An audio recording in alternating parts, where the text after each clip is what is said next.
Ladies and gentlemen, Asian guy here. I'm here to tell you the price on your screen is the least important thing that happened this week. If you're obsessing over $79 silver, you're missing the message. You're staring at the scoreboard while the stadium is catching fire because the real headline isn't a number. It's a leaked document. It's a corporate emergency. And it shows that what we've been warning about for months isn't theory anymore. It's operational reality unfolding right now inside the world's biggest electronics manufacturer. On December 18, 2025, Samsung Electronics, a $400 billion company that makes more smartphones, tablets, memory chips, and batteries than anyone on Earth, held an emergency procurement meeting at its main headquarters. The meeting was classified. In the room were the CEO, the Chief Supply Chain Officer, the leader of the Texas Gigafactory, and battery division representatives. Officially, the agenda read Critical Material Supply Chain. But that was corporate language. The real agenda was panic. The real message was, we are staring at a production shutdown in Q1 2026 unless we can secure 50 million ounces of physical silver. Here's what went down in that meeting. I've seen the internal memo. I've seen the procurement director's report. And what it shows is that the largest consumer electronics company on the planet ran into the same wall Elon Musk pointed at when he tweeted, "This is not good."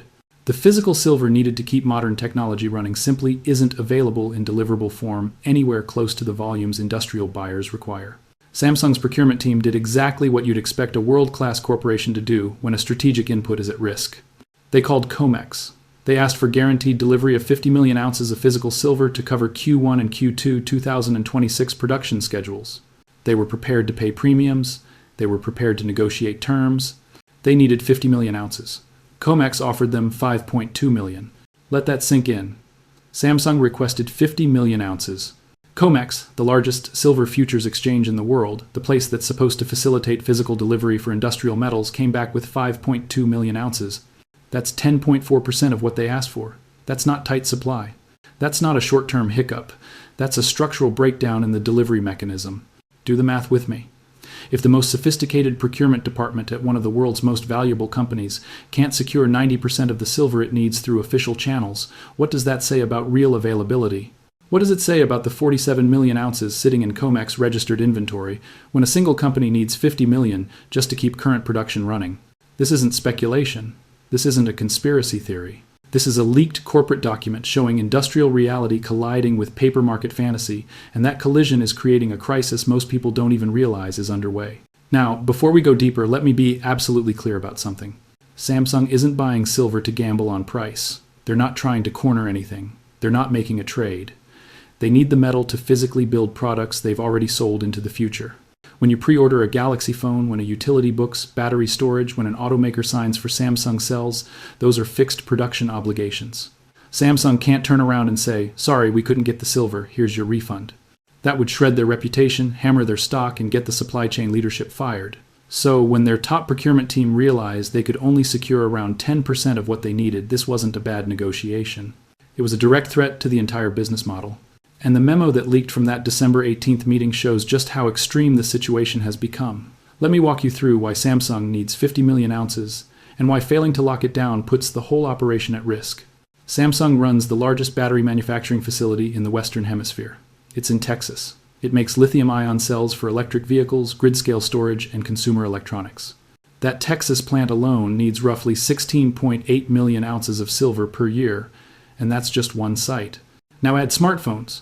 Every Galaxy phone contains about 0.24 grams of silver across circuit boards, antenna connections, and camera modules. Samsung sells roughly 270 million phones a year. That's about 2.1 million ounces just for handsets. Now add memory chips. DRAM and NAND flash use silver and bonding wires that connect the die to the package. Samsung is the world's largest memory chip maker. Their fabs in Korea and Texas consume roughly 8.4 million ounces annually. Now add displays. OLED panels use silver nanowires and transparent electrodes. Samsung Display supplies screens for its own devices, and for Apple, Google, and many other brands. That's another 6.3 million ounces a year. Now add appliances. Refrigerators with ice makers use silver contacts and control circuits. So do washing machines and air conditioners. The appliance division consumes around 3.8 million ounces annually. Put it all together, and Samsung's yearly silver usage is roughly 37 million ounces. But here's the catch. They don't buy silver once a year. They buy it quarter by quarter to match production schedules. For Q1 2026, They need roughly 50 million ounces once you factor in safety stock, work in progress, inventory, and buffers for supply delays. So they didn't go to COMEX asking for a full year of metal. They asked for enough to cover Q1 and Q2 with a minimal cushion standard industrial procurement practice. And COMEX couldn't deliver even 11% of that request. Now, let me show you why COMEX couldn't fill Samsung's order. And the math is brutal. COMEX registered silver inventory as of December 18, 2025, the day of Samsung's emergency meeting, sat at 2 million ounces. That's the total amount of physical metal in the vaults that's actually warranted and ready for delivery, either against futures contracts or through direct industrial purchases. Samsung alone asked for 50 million ounces. That's more than the entire registered pile. In other words, COMEX simply doesn't have enough deliverable silver in registered inventory to satisfy Samsung's order, even in a fantasy scenario where Samsung is the only buyer and the exchange empties the vault for them. But Samsung isn't the only buyer. Now look at the demand COMEX is facing from other major industrial users, and you'll understand why the 5.2 million ounce offer to Samsung was generous compared to what's realistically available. Start with Tesla. Elon Musk's ecosystem runs on silver. Every Tesla vehicle uses roughly 18 to 24 grams of silver across the battery management system, power electronics, and charging circuits. Tesla produced about 1.88 million vehicles in 2024. For 2026, the target is around 2.2 million vehicles. That works out to roughly 38 million ounces of silver per year. For Q1 alone, Tesla's procurement team needs around 10 to 12 million ounces competing for the same pool of deliverable metal. Then First Solar, the largest solar panel manufacturer in the United States. Every photovoltaic panel uses silver paste for electrical contacts on the cells. First Solar's 2026 production plans require about 42 million ounces, with roughly 11 to 13 million ounces needed just for Q1. Then Nvidia, the AI chip giant everyone thinks is just silicon.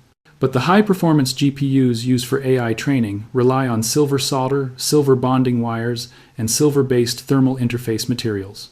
Nvidia's projected 2026 production implies roughly 23 million ounces annually, with Q1 demand around 6 to 8 million ounces. Added up, Samsung needs 50 million, Tesla needs 38 million, First Solar needs 42 million, Nvidia needs 23 million. That's 153 million ounces of documented industrial demand from just 4 companies, while COMEX has about 47.2 million ounces in the vault. That's roughly a 3.2 to 1 mismatch. Industrial demand is more than triple the available deliverable supply. And even if you assume these companies don't need their full annual totals immediately, even if you slash the numbers by 2/3 to approximate quarterly procurement, you're still looking at about 51 million ounces of Q1 demand, versus a vault holding roughly 47 million ounces. And that's before you even count every other industrial buyer, every solar installer, every automotive supplier, every electronics manufacturer on the planet. That's why COMEX offered Samsung 5.2 million ounces. Because if COMEX had tried to give Samsung the full 50 million ounces, the vault would effectively go negative by about 2.8 million ounces. The exchange would be forced to fail every other commitment, other industrial buyers, other contracts, every futures holder standing for delivery. So instead, COMEX spreads the limited supply across multiple buyers rather than fully satisfying any single request. And this is where the story shifts from tight supply to systemic crisis, because COMEX's inability to deliver isn't a temporary shipping issue. It's a structural reality driven by forces that are speeding up, not calming down. Let me show you the first force that's making Samsung's problem even worse. In 4 days, on January 1st, 2026, China's new export licensing rules for refined silver kick in. I've talked about this before, but here's why it matters directly to Samsung. The leaked memo names the China export restriction as the spark that triggered their emergency meeting. China controls roughly 60 to 70% of the world's silver refining capacity.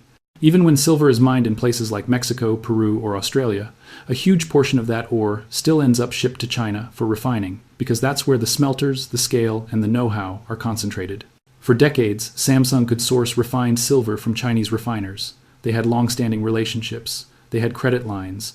They could get metal refined to spec and delivered to factories. On January 1st, that pipeline effectively shuts.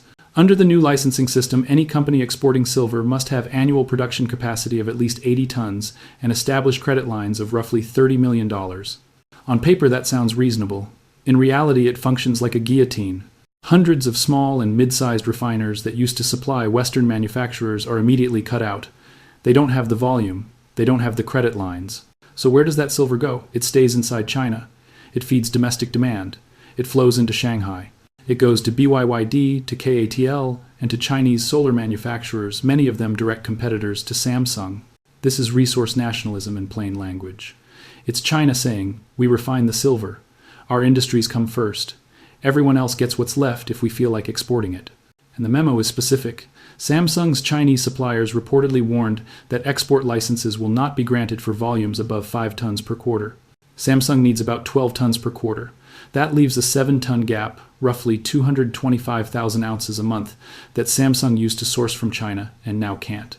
So when Samsung went to COMEX, they weren't just trying to cover routine production, they were trying to replace the Chinese supply that disappears on January 1st. They needed enough metal to plug the hole created by China locking the gates, and COMEX couldn't cover it. This is the doom loop.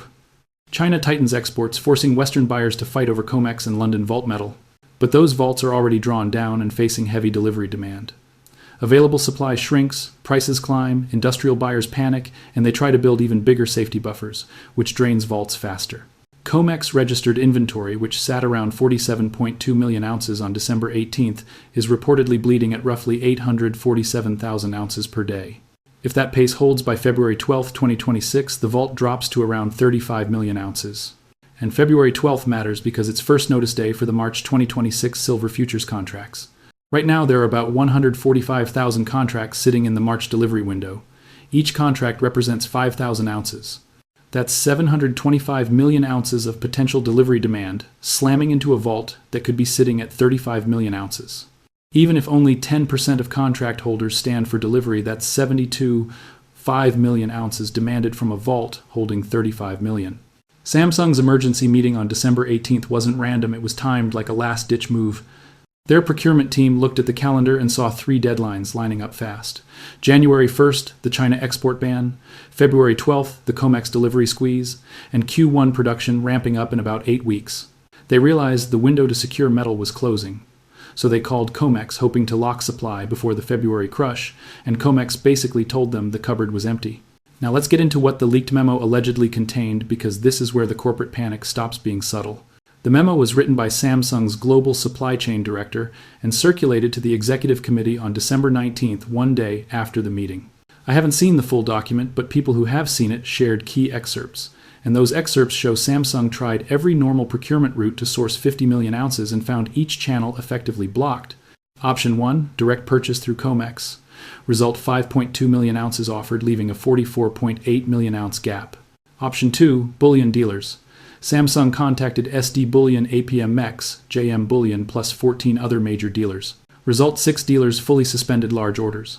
8 dealers quoted delivery windows of 14 to 22 weeks with no guaranteed schedule.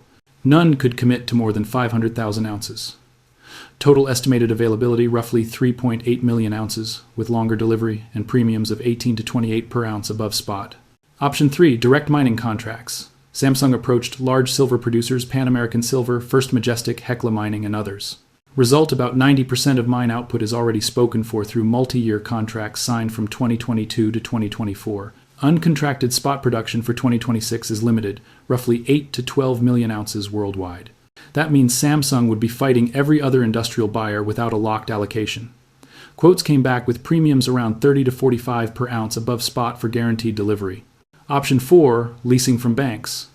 Samsung contacted JP Morgan, HSBC, and Scotiabank about silver leasing structures. Result, lease rates jumped from the historical 0.5 to 1% range to roughly 8 to 14% annually. On a 50 million ounce lease, that's more than $560 million per year in lease fees alone, before even accounting for the value of the metal. Banks also demanded physical collateral and wouldn't guarantee renewal terms due to volatility. Option 5, ETF redemption. Samsung explored buying SLV shares and redeeming for physical through authorized participant channels. Result, redemption timelines reportedly stretched to 12 to 18 days instead of the usual 2 to 3. Redemptions require minimum baskets of 50,000 shares. And SLV's unallocated portion reportedly climbed from about 3% to roughly 8%, meaning a larger slice is exposure and paperwork, not reliably deliverable bars. And then the memo's conclusion lands like a hammer: there was no reliable way to secure 50 million ounces through standard procurement channels. Even combining every option, the maximum obtainable was estimated at 18 to 22 million ounces over a 6-month window, with major delivery risk and an average cost premium of about 24 per ounce over COMEX spot. That still leaves a shortfall of roughly 28 to 32 million ounces, about 56 to 64% of what they require. The memo then laid out what it all means in practical terms. If Samsung can't secure enough silver by February 15th Q1 production targets have to be cut by roughly 30 to 40%.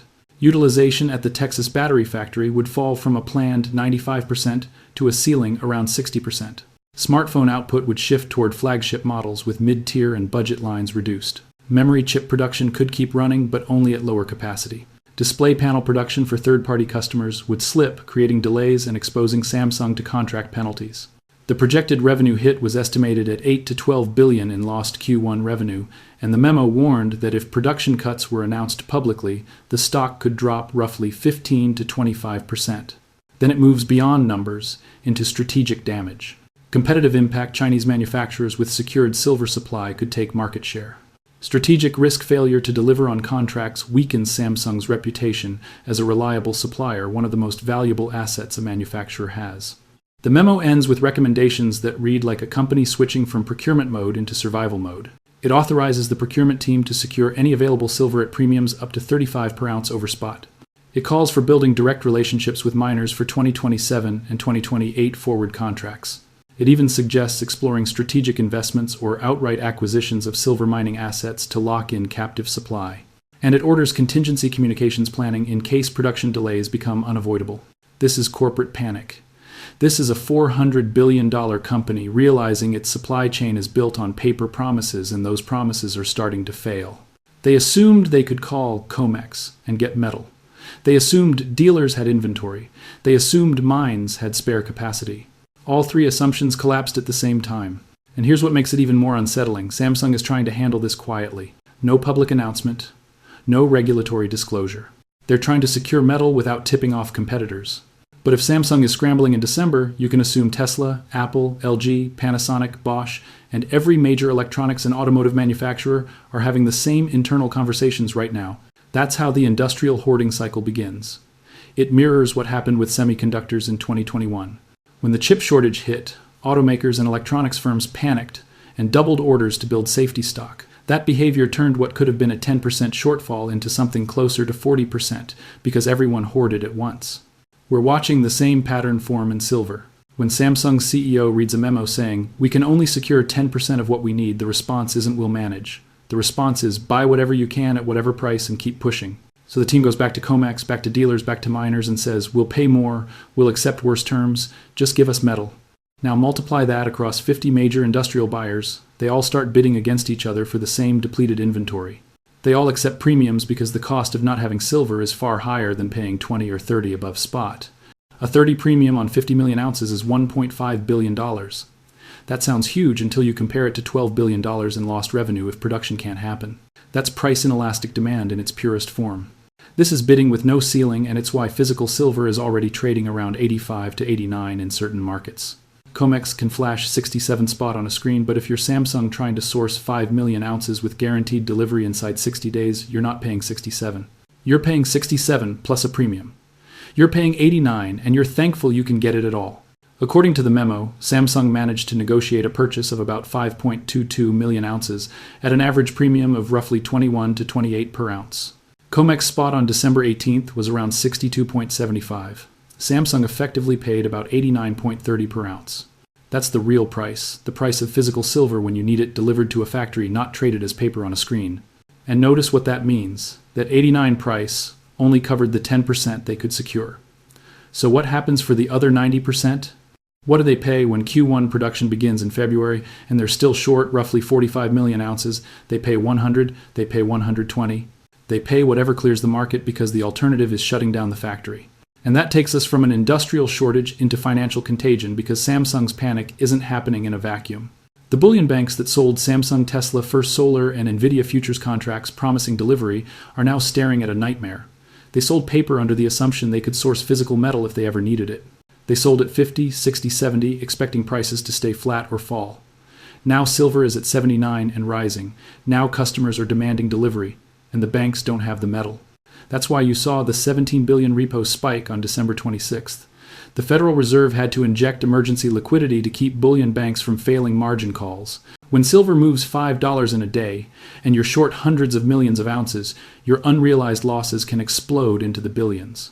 The clearinghouse demands cash as protection. The The banks didn't have enough cash, so they had to pledge treasuries to the Fed to get liquidity. And that $17 billion wasn't a one-off rescue. It was the first tranche. As Samsung and other industrial buyers keep bidding as the COMEX vault keeps draining, and as the February 12th delivery deadline approaches, the margin calls grow. The banks will need $25 billion, then $40 billion, then $60 billion. Eventually, the Fed hits a fork in the road print to save the banks or let them fail and watch silver reprice to 200 overnight in a chaotic but honest market. And we know which option they choose. They always print. But here's the doom loop. When the Fed prints money to rescue banks caught in a silver squeeze, it weakens the dollar. When the dollar weakens hard assets, silver included rise. When silver rises, the bank's short positions get even worse. That forces bigger bailouts. The Fed prints again, the dollar weakens again, silver climbs again. It's a self-reinforcing cycle with no clean exit. And the brutal part is this: the act of saving the banks makes the underlying shortage worse. To save them at 77, the Fed printed $17 billion. That pushes silver toward 85. To save them at 85, the Fed prints $30 billion, pushing silver toward 95. At 95, they print $50 billion. At 105, they print $80 billion. The numbers get larger, the currency gets weaker, and the price pressure keeps feeding back into itself. So where does it stop? It stops when the price gets high enough to destroy industrial demand, when silver becomes so expensive that manufacturers either redesign products to reduce usage or shut lines down. That's the rationing point. And we don't know the exact level because the market hasn't been forced to test it. But based on the math, silver likely needs to rise somewhere into the 180 to 250 per ounce range before it becomes large enough relative to the final product to force meaningful production changes. At 79, silver is still only about 0.2 to 0.4% of the total cost of an EV or a smartphone. Even at 150, it's still under 1%. Manufacturers can absorb that. They will pay it. That's why a 100 price target in this framework isn't speculation, it's the predictable outcome of buyers needing metal that the vault can't supply. The Fed prints to avoid bank failures. Printing weakens the currency. The price rises until demand gets rationed. And we're not there yet at 79. We're probably not there at 100. The clearing level is likely higher. Now layer in geopolitics, because that's what turns Samsung's crisis from a supply problem into a strategic problem. China is watching all of this. Beijing sees Samsung, a Korean company, unable to secure silver from COMEX. They see Western manufacturers scrambling, and they see leverage. China's export licensing system isn't only about keeping silver for domestic companies. It's about forcing a choice. If you want reliable access to refined silver, move production into China. Build the battery plant in Shenzhen instead of Texas. Build the chip fab in Shanghai instead of Austin. If the factory is inside China, you can buy from Chinese refiners. You can get what you need, but only if you manufacture under Chinese rules on Chinese territory with Chinese oversight. That's resource nationalism as industrial policy. It's China weaponizing control over refining capacity to pull manufacturing back onto its soil. And according to the leaked memo, it may already be working. The strategic alternatives section reportedly mentions preliminary discussions with Chinese officials about a potential joint venture battery operation in Guangdong province. Reading between the lines, the offer is simple. Build capacity in China and you get guaranteed silver supply. And that's the trap. The United States spent the last 5 years trying to pull semiconductor and battery production back home through the CHIPS Act, the Inflation Reduction Act, and billions in incentives designed to rebuild domestic manufacturing. Samsung's Texas facility, built with a $17 billion investment, was supposed to serve the U.S. market while reducing dependence on China-centric supply chains. Now China flips the board by tightening control over the one input that factory can't function without. If Samsung has to shift production back toward China just to secure refined silver, the entire reshoring strategy collapses in real time, and other manufacturers will follow the same logic. Why pour billions into U.S. plants if you can't reliably source the materials to run them? China wins without firing a shot by dominating refining capacity and using export licenses as leverage to extract concessions. And Beijing also understands the financial angle. They saw the 17 billion repo spike. They know the U.S. banking system is sensitive to stress. They know that if they keep the pressure on, keep licensing tight, keep physical supply constrained, keep silver prices rising, they can force the Fed toward an ugly choice: tolerate runaway inflation from repeated rescues, or let strategic industries stall as the system seizes up. Either path weakens the U.S. Either path improves China's relative position. That's why this isn't just a commodity story, it's financial warfare. And Samsung's December 18th emergency meeting reads like a damage report from the front lines. Now here's the projected timeline, because Samsung's crisis is only the preview. The main event arrives on February 12th when COMEX delivery demands collide with vault reality. January 1st to January 15th, China's export licensing takes effect. Western manufacturers, including Samsung, discover that Chinese suppliers cannot or will not export at prior volumes. Panic buying intensifies across COMEX and London. Vault drainage accelerates from roughly 847,000 ounces per day to potentially 1.2 to 1.5 million ounces per day, as buyers take physical delivery to avoid February uncertainty. Silver prices likely trade in a band from 79 to 88. January 15th to January 31st, COMEX registered inventory drops below 40 million ounces. Industrial buyers realize the math doesn't work. Samsung, Tesla, First Solar, Nvidia, and others recognize they're competing for a vault that can't serve them all. Media coverage begins to spread. Retail investment demand surges. SLV draws 5 to 8 billion in inflows that the fund struggles to match with physical metal. The unallocated share rises from roughly 8% toward 15% and then 20%. Silver prices likely move from the high 80s toward around 105. February 1st to February 11th, final positioning before first notice day. Speculators exit March contracts to avoid delivery risk. What remains are industrial buyers who need physical metal, commercial hedgers who must deliver, and some speculators betting on a delivery squeeze. Roughly 30 to 40% of the 145,000 contracts remain, representing approximately 217 to 290 million ounces of delivery intentions against a vault sitting near 35 million ounces. Silver prices likely trade between 105 and 128 in this window as the market starts pricing in delivery failure. Then February 12th hits first notice day. Long holders must declare intent to take delivery. COMEX receives delivery notices totaling roughly 80 to 120 million ounces against a vault holding about 35 million. At that point, the exchange faces a binary choice: impose emergency measures or default. Following the playbook from the 1980 Silver Thursday era, the exchange responds with emergency rules designed to force liquidation. Margin requirements jump from roughly 8,000 per contract to 30,000, then 50,000. Position limits appear, capping delivery at something like 500 to 1,000 contracts per entity. Cash settlement incentives get offered 5 to 10 above spot to get longs to accept money instead of metal. Delivery schedules get stretched from March into April and May to buy time. If that still doesn't reduce delivery demand enough, the next step is force majeure around February 25th. Contracts get cash, settled at an exchange-determined price, and physical delivery is suspended indefinitely. That's when the market finally accepts what it's been trying not to admit: physical unavailability, and silver spikes from roughly 128 toward 165 and then 185. And here's the part that hits Samsung directly. On February 12th, they discover their remaining 44.8 million ounce requirement can't be filled through COMEX because position limits cap them at 1,000 contracts, roughly 5 million ounces maximum. Even if they secure another 5 million through the exchange, that only brings them to about 10.2 million ounces total, leaving a shortfall of roughly 39.8 million ounces. Samsung has to issue Q1 production guidance by February 20th, and they're cornered. Either they announce production cuts and watch the stock drop 20 to 30%, or they try to conceal the shortage and scramble through Q1, risking an even larger crisis in March if supply still doesn't show up. By March 2026, the story breaks mainstream. Every industrial buyer that relied on COMEX or Chinese export flows realizes they miscalculated. Production delays ripple across electronics, automotive, and solar. Silver becomes unobtainium. Retail dealers sell out completely. SLV suspends redemptions. Physical premiums over paper prices blow out to 50 to 80. That's the roadmap. That's what Samsung's December 18th emergency meeting was trying to avoid. They saw the timeline, tried to lock metal ahead of the February crush, and still couldn't secure even 11% of what they needed. So what does that mean for you? If you're sitting on cash waiting for a dip to buy silver, you're waiting for a world that no longer exists, a world where Samsung can call COMEX and source 50 million ounces on demand. That world ended on December 18th when COMEX said, "We can give you 5 million. The real risk isn't buying at 79 and watching it dip to 70. The real risk is waiting for 70, and by the time you step in, Samsung, Tesla, and First Solar have vacuumed up every available ounce, and you can't buy at any price." The leaked memo is presented as proof that the shortage is real. It's proof in this narrative that COMEX can't deliver, that industrial buyers are already scrambling, and that premiums for guaranteed delivery are already running far above the quoted paper price. It frames the 67 spot price as fiction, something printed on a screen that breaks the moment a real factory tries to source real metal at scale.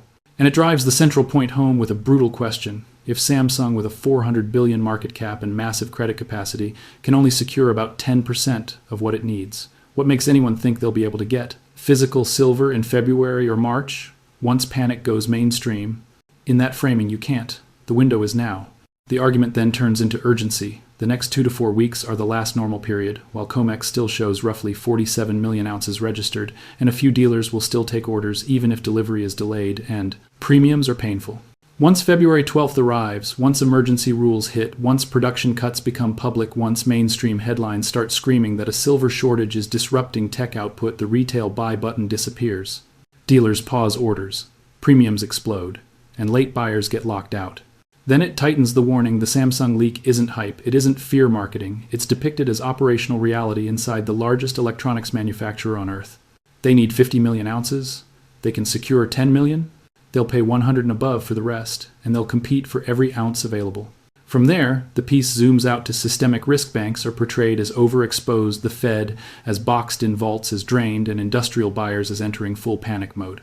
The timeline is accelerating, and the audience is pushed into a binary choice move now, while physical metal is still obtainable, or wait for confirmation and find out confirmation arrives only after supply is gone. And it ends by reframing the entire story. Samsung's December 18th emergency meeting wasn't about price, it was about survival. When a $400 billion company discovers a critical supply chain is broken, the shockwaves ripple through everything. The screen price becomes irrelevant. Availability becomes the only thing that matters, and availability is fading. The February 12th reckoning is positioned as the moment when enormous delivery claims collide with a much smaller physical vault and the paper market dies. The closing message is blunt. The leaked memo is the proof, the math is the proof, the timeline is set, and the 100 wave isn't coming later. In this narrative, it's already here.